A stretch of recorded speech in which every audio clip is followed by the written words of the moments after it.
Hello সবাইকে আবার একটা নতুন ব্লগে তোমাদের সবাইকে ওয়েলকাম। তো এখন আমি চলে এসেছি বাজারে। দেখতে পাচ্ছ আমার পিছনে আছে মিয়া মোড়। আর এখন কিনবো আমরা একটা কেক। কেন সেটাও বলছি, দাঁড়াও।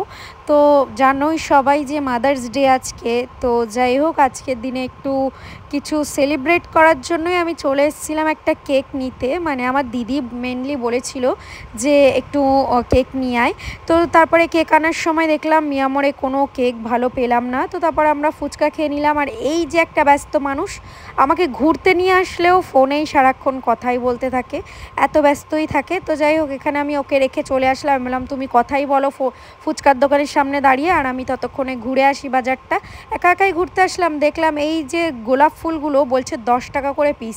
এইটুকুটুকু গোলাপ, আমি জীবনে কোনোদিন গোলাপ কিনিনি। তো যাই হোক আমি আবার এই দাম শুনে আবার ওকে গিয়ে বললাম, বলার পরে বললাম চলো আগে কেকটা কিনি।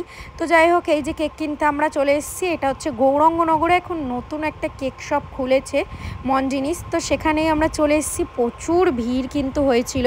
আর এই কেকগুলো কি কিউট না! এই কেকটা সব থেকে কিউট ছিল, যেটা 149 টাকা মনে হয় দাম ছিল। তো আমি এই রেড ভেলভেট কেকটা নিয়ে নেব, নিয়ে গিয়ে বাড়িতে রেখে দেব।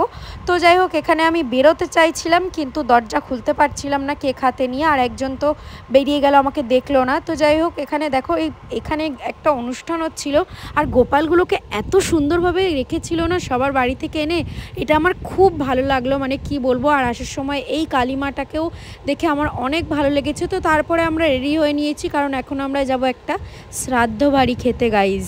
তো যাই হোক পুরো ভিডিওটা এইভাবেই শেয়ার করছি। হি শ্রাদ্ধ বাড়িতে এসেও দেখো তিনি তাও ফোনে কথাই বলছে। আমরা এখানে খেতে বসে গেছি, সবাই এসে অনেক মজা করেছি। মানে মজা বলতে কি, শ্রাদ্ধ বাড়ি এসছি আর কি মজা করব, কিন্তু সবাই মিলে এসে যে এই যে কথা বলতে পারছি সবাই সামনাসামনি দুটো, এইটাই আমার অনেক ভালো লাগে সত্যি কথা বলতে। তো যাই হোক এখানে আমরা যে যার মতো কথা বলছি করছি, যে যার মতো জোকস বলছি। আর আমি হচ্ছে গিয়ে এখানে চলে এসেছিলাম, তাই জন্য আমি বাড়িতে কেক কাটাটা দেখতে পারিনি। যাই হোক আমি তো যেহেতু এখানে একটু আসতেই হতো, যেহেতু বলেছে বাড়িতে মানে এখানে, তো যাই হোক এখানে আসলাম খেতে।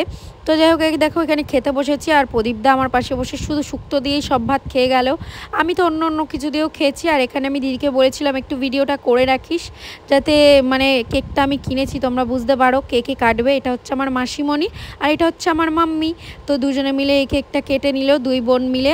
আর এইভাবেই আমরা মাদার্স ডে সেলিব্রেট করলাম। ফলো করে দাও তাড়াতাড়ি ভালো ভালো ভিডিও দেখার জন্য।